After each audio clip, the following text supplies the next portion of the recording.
नमस्कार, सुप्रभात। राजस्थान में आपका स्वागत है। मैं हूं आपके साथ माजिद अंसारी। मरुधरा की तमाम छोटी बड़ी खबरें लेकर मैं हाजिर हूं आपके सामने। बुलेटिन की शुरुआत आज की बड़ी खबरों से, जिस पर न्यूज 18 राजस्थान की नजर रहेगी। सबसे पहले बात रामगढ़ की, जहां पर आज साफ हो जाएगा कि रामगढ़ का किंग कौन होगा। अब से 1 घंटे बाद अलवर की शोभाराम कला कॉलेज में काउंटिंग शुरू होगी। हालांकि कांग्रेस, बीजेपी और बीएसपी अपने अपने जीत के दावे कर रही है। वहीं राजधानी में आज से इंडिया स्टोन मार्ट का उद्घाटन सीएम अशोक गहलोत करेंगे। ये पत्थरों का मेगा शो 3 फरवरी तक चलेगा। इसके अलावा आज डिप्टी सीएम सचिन पायलट टोंक के दौरे पर रहेंगे। डिप्टी सीएम बनने के बाद पहली बार पायलट टोंक जाएंगे। इस दौरान वो कई कार्यक्रमों में शिरकत करेंगे। जबकि प्रदेश में मौत का वायरस बेकाबू हो गया है। स्वाइन फ्लू की वजह से दिन ब दिन मौतों का आंकड़ा बढ़ता ही जा रहा है। ऐसे में बड़ा सवाल यह है कि मौत पर ब्रेक कब लगेगी।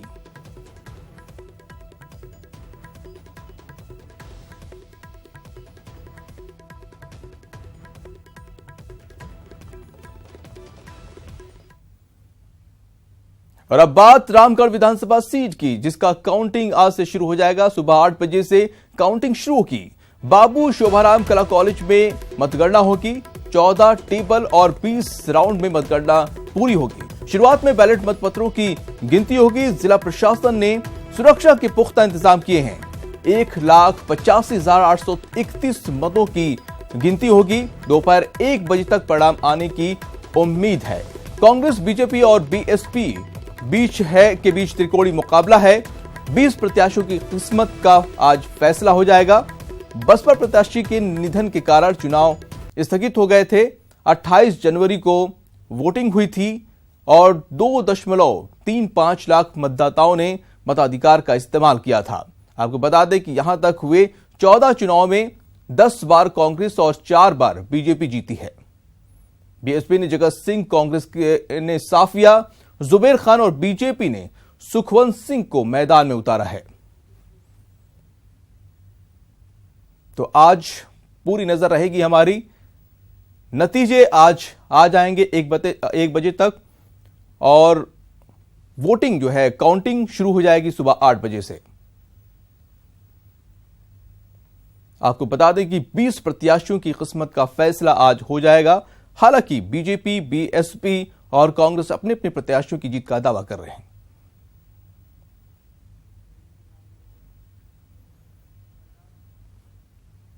और हमारे साथ दिनेश शर्मा जुड़ चुके हैं जयपुर से। हम उनसे जानने की कोशिश करते हैं। दिनेश, आज काउंटिंग सुबह 8 बजे से शुरू हो जानी है। क्या कुछ नतीजे सामने आ सकते हैं? क्या दावे हैं?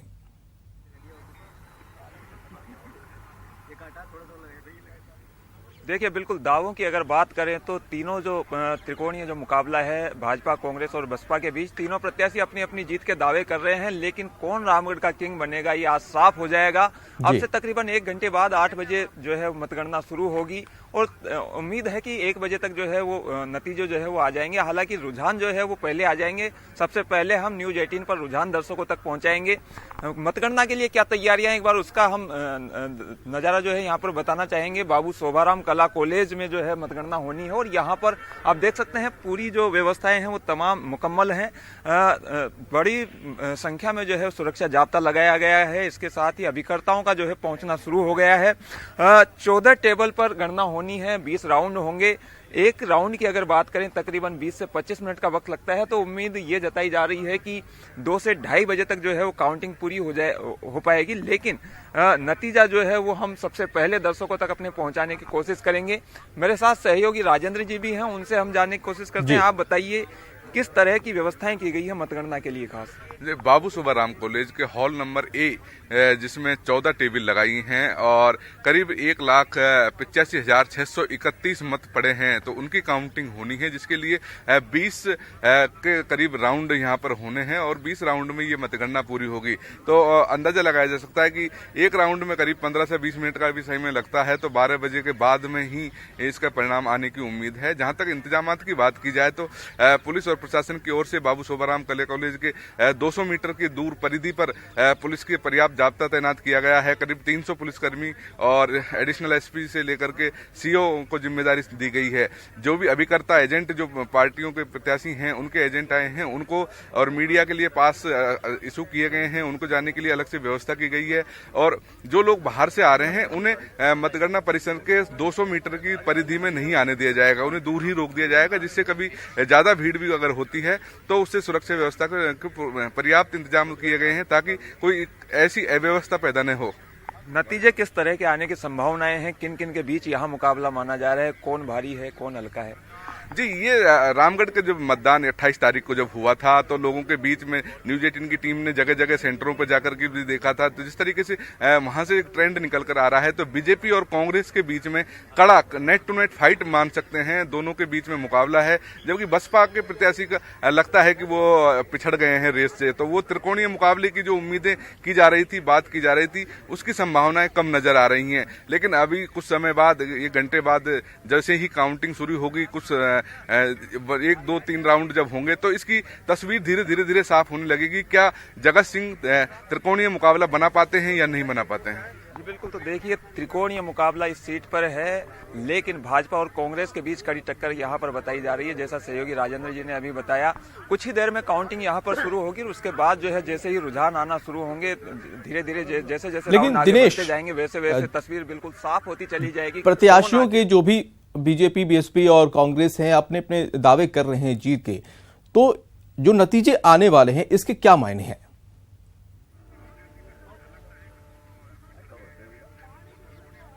देखिए, इन नतीजों के मायनों की अगर बात की जाए तो काफी महत्वपूर्ण ये चुनाव तीनों ही पार्टियों के लिए हम कह सकते हैं, चाहे वो भाजपा हो, चाहे वो कांग्रेस हो, चाहे वो बसपा हो। कांग्रेस के लिहाज से महत्वपूर्ण इसलिए क्योंकि कांग्रेस अगर ये सीट जीतती है तो उसका 100 का आंकड़ा पूरा हो जाएगा। अभी कांग्रेस जो है वो 99 के फेर में उलझी हुई है। अभी जो विधानसभा चुनाव हुए थे 199 सीटों पर, उनमें से 99 सीटें कांग्रेस ने जीती और अगर ये सीट जीती है कांग्रेस तो एक तो उसका 100 का आंकड़ा पूरा हो जाएगा, दूसरा उसका जो 101 जो करिश्माई आंकड़ा राजस्थान में कहा जाता है बहुमत के लिए, क्योंकि एक रालोद की सीट भी जो है वो गठबंधन के तौर पर कांग्रेस के पास है, तो 101 का आंकड़ा जो है विधानसभा में पूरा हो जाएगा। भाजपा के लिहाज से अगर देखा जाए तो ये सीट इसलिए महत्वपूर्ण है क्योंकि अगर ये सीट जीतती है तो उसका आंकड़ा 73 से बढ़कर 74 हो जाएगा। साथ ही लोकसभा में वो इसे बड़ा मुद्दा बना सकेगी। कांग्रेस की प्रतिष्ठा से जुड़ा हुआ सवाल ये इसलिए भी है क्योंकि कांग्रेस की सरकार प्रदेश में बन चुकी है और कांग्रेस ने फील्ड में जाकर इस तरह का कहा भी था कि ये जो चुनाव है केवल भागीदारी का चुनाव है, इससे सरकार बदलने वाली नहीं है। सरकार ऑलरेडी कांग्रेस की राजस्थान में बन चुकी है, लेकिन अगर ये सीट कांग्रेस जीतती है तो भागीदारी कहीं ना कहीं रामगढ़ क्षेत्र की सरकार में होगी। बसपा के लिहाज से अगर देखा जाए तो ये चुनाव इसलिए महत्वपूर्ण है क्योंकि अलवर में जो है वो 2 सीटें बसपा ने, पूरी जो 6 सीटें राजस्थान में जीती थी उनमें से 2 सीटें अलवर में जीती थी, तो बसपा का खासा प्रभाव यहाँ पर हम कह सकते हैं कि देखने को मिला इन चुनाव में। दूसरा ये कि अब तक जो है बहुजन समाज पार्टी की अधिकतम से 6 सीटें राजस्थान में रही है। अगर ये सीट राजस्थान में बहुजन समाज पार्टी जीतती है तो 7 सीटें हो जाएगी, जो अब तक का रिकॉर्ड होगा, सर्वाधिक सीटें होंगी। तो तीनों जो पार्टियां हैं वो उनके लिए खास मायने इस सीट के लिए रखते हैं और खासतौर से लोकसभा चुनाव जो आगामी दिनों में आने वाले हैं उसके लिहाज से ये चुनाव काफी महत्वपूर्ण है। जो भी पार्टी इस चुनाव को जीतेगी वो इसे बड़ा मुद्दा राजस्थान में बनाएगी और दूसरी पार्टियां जो है उनको घेरने का प्रयास करेगी। जी दिनेश, ये काउंटिंग शुरू हो जाएगी तो कब तक इसके नतीजे आने की उम्मीद है?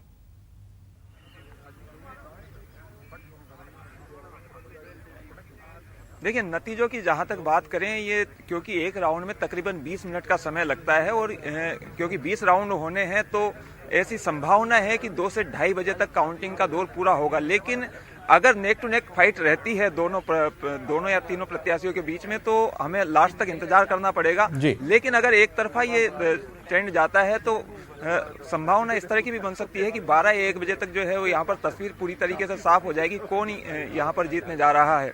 हालांकि रुझान जो है वो तकरीबन 8:30 बजे से आने लगेंगे। सबसे पहले पोस्टल बैलेट जो है उनकी काउंटिंग होगी और उसी से जो है रुझान पता लग जाएगा कि किसके फेवर में जो है ये नतीजे जाने वाले हैं और उसके बाद जैसे जैसे राउंड आगे बढ़ते जाएंगे वैसे वैसे तस्वीर बिल्कुल साफ होती चली जाएगी और उम्मीद इस तरह की है कि 12 से 1 बजे तक जो है वो तस्वीर पूरी तरीके क्लियर हो जाएगी कि कौन जो है वो यहाँ से विधायक चुने जाने वाला है। जी दिनेश, शुक्रिया जानकारी देने के लिए। अलवर से हमारे साथ आप जुड़े हुए थे। तो नतीजे 1 बजे तक आ पाएंगे। उसके बाद तस्वीर साफ हो जाएगी कि किंग कौन होगा रामगढ़ का। बढ़ते हैं अगली खबर पर। जयपुर में मुख्यमंत्री अशोक गहलोत आज इंडिया स्टोन मार्ट का उद्घाटन करेंगे। सीतापुर में औद्योगिक क्षेत्र के जेईसीसी में 3 फरवरी तक चलने वाले इंडिया स्टोन मार्ट के माध्यम से प्रदेश के इमारती पत्थर और हस्तशिल्प को दुनिया भर के खरीदारों के सामने प्रदर्शित किया जाएगा। माननीय मुख्यमंत्री जी इसका शुभारंभ करेंगे। बहुत एक्साइटमेंट है। इंडिया के बाहर 7 कंट्रीज के मार्बल, ग्रेनाइट और दूसरे स्टोन से जुड़े हुए एक्सपोर्टर्स, मैन्युफैक्चरर्स और इक्विपमेंट मैन्युफैक्चरर्स यहाँ आए हैं। टर्की, चाइना और इंडोनेशिया के स्पेशल पवेलियंस बने हैं। टोटल 450 एग्जीबिशंस में से 134 एग्जीबिशंस इंटरनेशनल एग्जीबिशंस हैं। पूरे इंडिया के इस व्यवसाय से जुड़े हुए जितने व्यापारी हैं, उद्योगपति हैं, वो सब यहाँ आ रहे हैं। तो राजस्थान, चूँकि राजस्थान इंडिया का सबसे मिनरल रिच स्टेट है और stone industry, specially dimension stone industry Rajasthan की इकोनॉमी में बहुत बड़ा कंट्रीब्यूशन रखती है। और हमारे साथ तो बीके शर्मा जुड़ चुके हैं फोन पे। बीके, ये बताइए कि इंडिया स्टोन मार्ट का उद्घाटन होने जा रहा है, सीएम उसका उद्घाटन करेंगे, किस तरह की तैयारी है और ये स्टोन मार्ट के क्या मायने हैं? माजिद, सबसे बड़ी बात है कि मुख्यमंत्री अशोक गहलोत के पिछले कार्यकाल में ही प्रदेश में इसकी शुरुआत हुई थी, क्योंकि राजस्थान एक रिच स्टेट है माइनिंग और स्टोन के नजरिए से, और यहाँ सभी तरह का अलग अलग देश में अगर दूसरे राज्यों की बात करें तो कहीं पर केवल ग्रेनाइट निकलता है, कहीं थोड़ा बहुत मार्बल निकलता है, लेकिन राजस्थान ऐसा है जहाँ पर सैंडस्टोन, मार्बल, ग्रेनाइट और स्लेट स्टोन एक ही स्टेट है पूरे देश में जहाँ पर सभी तरह का पत्थर निकलता है। यहाँ पर अच्छी क्वालिटी का पत्थर होता है। इस पत्थर को अंतर्राष्ट्रीय स्तर पर एक प्लेटफॉर्म उपलब्ध कराने में स्टोन मार्ट ने बहुत बड़ी भूमिका अदा की है। 7 देश यहाँ पर पार्टिसिपेट कर रहे हैं इसमें यहाँ, और 17 राज्य हैं देश के, वो यहाँ पर अपने पेवेलियन उन्होंने लगाए हैं जी। और इस तरह से यहाँ ये क्या, पहले ये एक राज्य स्तरीय इवेंट था, इसके बाद में ये राष्ट्रीय स्तर का इवेंट हुआ और अब ये इंटरनेशनल फेयर हो चुका है। यहाँ पर 25,000 ट्रेड विजिटर आने वाले हैं और करीब 450 यहाँ पर एग्जीबिटर हैं जो अपनी अपनी स्टॉल लगाएंगे, जिसमें मशीनें, जो माइनिंग में मशीनें आती है, आधुनिक मशीनें हैं, वो यहाँ पर लगती हैं। इसके अलावा और भी जो प्रोडक्ट हैं, हैंडीक्राफ्ट है, जो स्टोन हैंडीक्राफ्ट है वो, और उससे संबंधित नई तकनीक है। शुक्रिया जानकारी देने के लिए। तो इंडिया स्टोन मार्ट का उद्घाटन सीएम अशोक गहलोत करेंगे और इसको लेकर प्रदेश में तमाम विदेशी कंपनियां भी यहां पर आएंगी। और बढ़ते हैं अगली खबर पर। टीम इंडिया और न्यूजीलैंड के बीच जो चौथा वनडे है वो शुरू हो जाएगा। टॉस हो चुका है इसका, न्यूजीलैंड ने टॉस जीत लिया है और पहले गेंदबाजी करने का फैसला किया है। ये मुकाबला हैमिल्टन में खेला जाना है। 5 मैचों की सीरीज में 3-0 से भारत आगे है। तो आपको बता दें कि भारत और न्यूजीलैंड के बीच चौथे वनडे के लिए टॉस हो चुका है और न्यूजीलैंड ने टॉस जीतकर पहले गेंदबाजी का फैसला किया है। ये मुकाबला हैमिल्टन में खेला जा रहा है। आपको बता दें कि 5 मैचों की सीरीज में 3-0 से भारत बढ़त बनाए हुए है।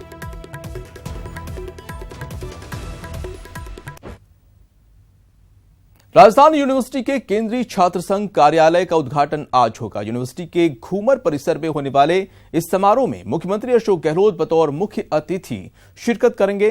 साथ ही उच्च शिक्षा मंत्री भंवर सिंह भाटी समेत अन्य कई गणमान्य लोग भी मौजूद रहेंगे। यूनिवर्सिटी में समारोह की तैयारियां पूरी कर ली गई हैं।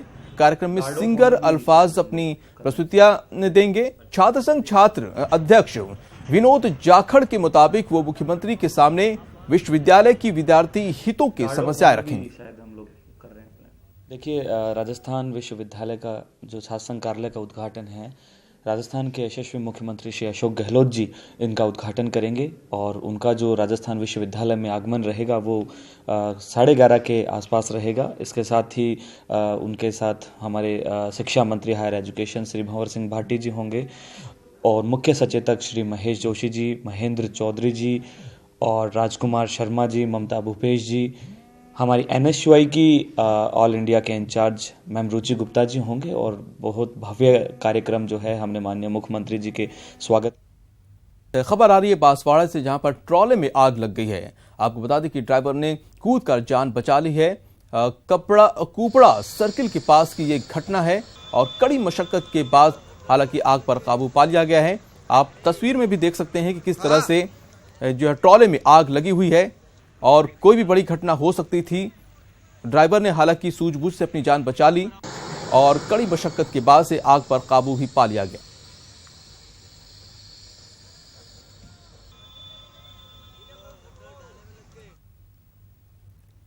टोंक के नेशनल हाईवे 116 पर बीती रात दो कारों की आमने सामने टक्कर हो गई, जिसमें एक युवक की मौत हो गई जबकि 7 लोग गंभीर रूप से घायल हो गए हैं। सूचना मिलने पर पुलिस और एसडीएम उनियारा कैलाश मौके पर पहुंचे और फिर घायलों को अस्पताल में भर्ती कराया। बताया जा रहा है कि टोंक से सवाई माधोपुर की ओर जा रही थी कार। निर्माणाधीन इस सड़क पर बड़े बड़े पत्थरों के ढेर पर चढ़ गई थी और फिर सामने से आ रही कार से जाकर टकरा गई, जिससे यह हादसा हुआ। ये 2 गाड़ियाँ आ रही थी तो पचाड़ा में जो हाईवे पे से जो दोनों गाड़ियाँ एक साथ आमने सामने से आई थी। फिर क्या हुआ? फिर एक्सीडेंट हुआ ताकि एक मौके पे एक की मौत हो गई। और कांग्रेस ने लोकसभा चुनाव के लिए कमर कस ली है। इसी सिलसिले में आज दिल्ली में कांग्रेस अध्यक्ष राहुल गांधी राजस्थान के प्रभारी महासचिव अविनाश पांडे के साथ लोकसभा चुनाव को लेकर उम्मीदवारों के नाम पर मंथन करेंगे। बता दें कि कांग्रेस उम्मीदवारों पर राहुल गांधी ने हाल ही में राजस्थान में सर्वे करवाया था।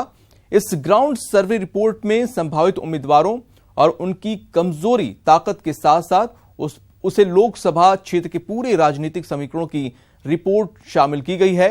विधानसभा की तरह लोकसभा चुनाव में भी उम्मीदवार चयन में ग्राउंड सर्वे रिपोर्ट को तरजीह दी गई है और इसके पूरे तरह से मिलने के आसार भी हैं। इधर कांग्रेस में इस बार हर लोकसभा सीट पर टिकट के दावेदारों की भरमार है। हर सीट पर औसतन 15 नेता टिकट की दावेदारी जता रहे हैं। टिकट के दावेदारों ने जयपुर से लेकर दिल्ली तक अपने राजनीतिक आकाओं की यहां लॉबिंग शुरू कर दी है।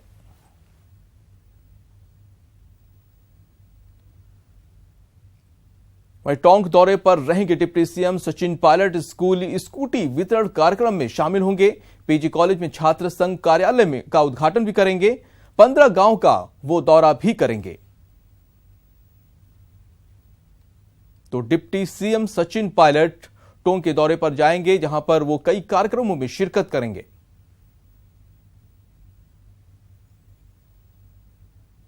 चलिए अब बात डिप्टी सीएम सचिन पायलट की करते हैं, जिन्होंने न्यूनतम आय गारंटी को बेरोजगारी, भुखमरी और लाचारी मिटाने का एकमात्र तरीका बताया है। न्यूनतम आय स्कीम से मिटेगी गरीबी। न्यूनतम आय स्कीम से खत्म होगी भूखमरी।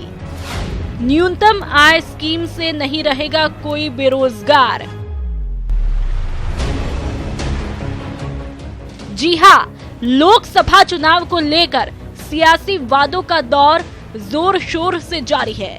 इसी कड़ी में कर्ज माफी कार्ड के बाद राहुल गांधी ने सभी गरीबों को न्यूनतम इनकम गारंटी देने का वादा किया है, जिसे कांग्रेस नेता और प्रदेश के डिप्टी सीएम असरदार फैसला मान रहे हैं। बेसिक मिनिमम वेज की बात राहुल जी ने करी है। देश में गरीबी, भुखमरी, लाचारी, बेकारी को निपटाने का अगर कोई तरीका है तो उसको राहुल गांधी जी ने देश के सामने रखा है कि राहुल जी के नेतृत्व में सरकार बनने के बाद कोई व्यक्ति भूखा नहीं रहेगा, कोई व्यक्ति गरीब नहीं रहेगा और सीधा उसको हम आमदनी दे देंगे। पायलट के मुताबिक कांग्रेस ने इस स्कीम को देश भर में लागू करने का ब्लूप्रिंट तैयार किया है और आगामी लोकसभा चुनाव में जीत के बाद कांग्रेस इसे देश भर में लागू कर देगी। और हमारे मैनिफेस्टो में कैसे करेंगे, पैसे का जनरेशन कहां से होगा, हम पूरा रूपरेखा उसकी तैयार करेंगे मैनिफेस्टो के माध्यम से, लेकिन निश्चित रूप से लागू करेंगे। हमारी तो सरकार कांग्रेस की बनी है और अभी से हम लोग तैयारी कर रहे हैं कि कैसे इसको लागू करें, लेकिन हम चाहते हैं कि पूरे देश में लागू हो। राजस्थान के अलावा हिंदुस्तान में तमाम प्रदेशों के अंदर हर सरकार, केंद्र सरकार मिलकर लागू करे। न्यूनतम आय गारंटी स्कीम के साथ डिप्टी सीएम सचिन पायलट ने ये भी ऐलान कर दिया कि कांग्रेस के पास लोकसभा चुनाव के लिए प्रत्याशियों की कमी नहीं है। कहना चाहता हूं कि हमारे पास जीतने वाले उम्मीदवारों की कमी नहीं है, लेकिन ये बात सच है कि जो व्यक्ति अभी विधानसभा में जीत कर आए हैं उनके अलावा बहुत विकल्प हमारे पास हैं। वही पायलट ने बीजेपी पर भी जमकर हमला बोला और जमीनों के आवंटन की जांच को लेकर बीजेपी को घेरा। ये तो बीजेपी का बहुत पुरानी लाइन है, अगर कुछ गलत नहीं किया तो जांच से क्यों डरते हो?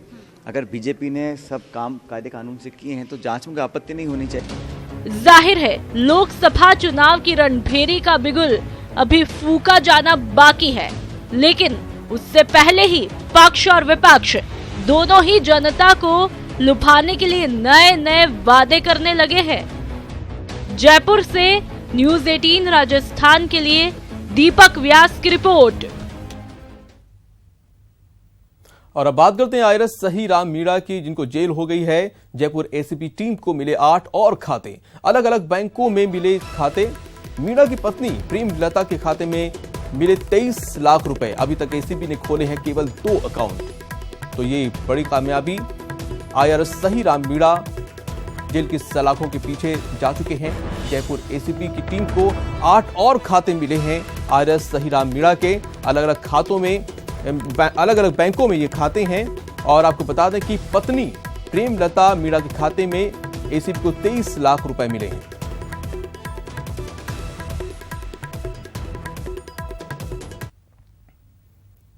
रणथंभौर नेशनल पार्क से एक बुरी खबर सामने आई है। खंडार रेंज के इंटाला के जंगल में युवा टाइगर T85 का शव वन विभाग को मिला है।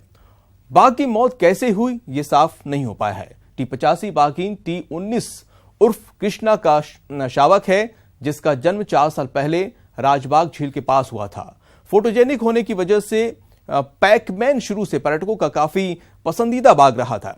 ऐसा भी माना जा रहा है कि बाघ की मौत का कारण वर्चस्व की लड़ाई रहा हो, लेकिन T85 एक युवा था, जबकि उसके इलाके में मौजूद बाघ T23 और T20 उससे काफी उम्रदराज थे। फिलहाल बाघ की मौत की असली वजह पोस्टमार्टम रिपोर्ट और विजडा सैंपल की रिपोर्ट के बाद ही चल पाएगी। और फिलहाल इतना ही, दीजिए इजाजत, नमस्कार।